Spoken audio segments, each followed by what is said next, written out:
कुमार लल्लू। अजय जी, पूरे देश में जातीय गणना कराई जाए, पहले तो आप इस तरह का स्टैंड नहीं लेते थे, आपकी पार्टी ये बात नहीं करती थी। अचानक आपने ये रणनीति क्यों बदल दी अजय कुमार लल्लू? अब आप बिहार सरकार का ये आंकड़ा देखकर कह रहे हैं पूरे देश में जातिगत जनगणना कराइए।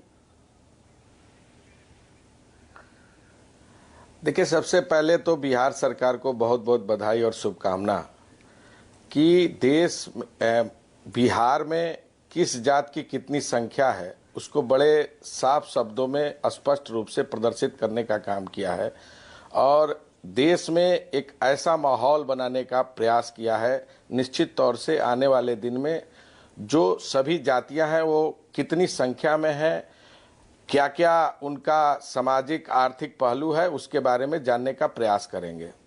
आदरणीय राहुल गांधी जी ने बड़े स्पष्ट शब्दों में छत्तीसगढ़ की सभा में कहा था कि जाति जनगणना भारत का एक्सरे है और निश्चित तौर से जाति जनगणना होने के बाद अनुसूचित जाति, जनजाति, पिछड़ा, सामान्य, हर वर्ग कितना है और किस रूप में है वो स्पष्ट रूप से देश के सामने आ जाएगा। हमारा 50वां अधिवेशन हुआ और 85 रायपुर अधिवेशन में बड़े स्पष्ट शब्दों में हमारे राष्ट्रीय अध्यक्ष श्री मल्लिकार्जुन खड़गे साहब ने, आदरणीय श्रीमती सोनिया गांधी जी ने, आदरणीय राहुल गांधी जी ने और पूरा जो सेशन था उसमें सबने समर्थन दिया और जाति जनगणना इस देश में हो इसकी मांग उस सेशन के अंदर उठाने का काम किया था। आपको याद होगा कांग्रेस पार्टी बड़ी मजबूती के साथ जाति जनगणना के समर्थन में रही है। 2011-12 में हम लोगों ने जाति जनगणना कराई थी, लेकिन 2014 में सरकार बदली और सरकार बदलने के बाद जाति जनगणना पूरी तरह देश में सामने नहीं आ पाई, जिसका नतीजा रहा कि देश जान नहीं पाया कि किस जात की संख्या कितनी है। मैं आपको 3-4 उदाहरण के साथ अपनी बात रखना चाहूंगा। केंद्र सरकार के मंत्रालय में अतिरिक्त सचिव एक है ओबीसी का, इसके अलावा और कोई नहीं है। संयुक्त सचिव के पद पर 4% एससी, 3% एसटी, 7% ओबीसी।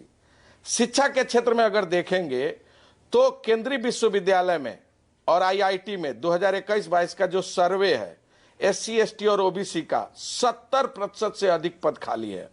एससी विश्वविद्यालय में कुलपतियों की संख्या एससी 1, एसटी 1, ओबीसी 7 और केंद्रीय विश्वविद्यालय में रजिस्ट्रार की संख्या एससी 2, एसटी 5, ओबीसी 3। यानी जितना आबादी, जितना हक होना चाहिए उसके सापेक्ष इस सरकार ने कोई कदम नहीं उठाया। आदरणीय अर्जुन यूपीए के समय के आंकड़े भी दे देते अजय जी, थोड़ा कंपैरिजन में लोगों को आसानी हो जाती कि यूपीए सरकार में क्या ओबीसी सेक्रेटरी ज्यादा थे क्या एनडीए के मुकाबले? और क्या बिहार सरकार जो अभी जातिगत जनगणना के आंकड़े जारी कर रही है उनके बाबुओं में कितने ओबीसी हैं? आप देखिए, अभी जो स्थिति है जो केंद्र सरकार की वो मैं आपके समक्ष रख रहा हूं। जो यह सरकार कहती है कि हम पिछड़ों के समर्थक और पिछड़ों का जनमत इनके साथ बड़े पैमाने पर आया है, क्योंकि ये देश को जानना चाहिए कि ये पिछड़ों के कितने बड़े हितैषी हैं। मैं आपको 2-3 चीजें और बताऊंगा।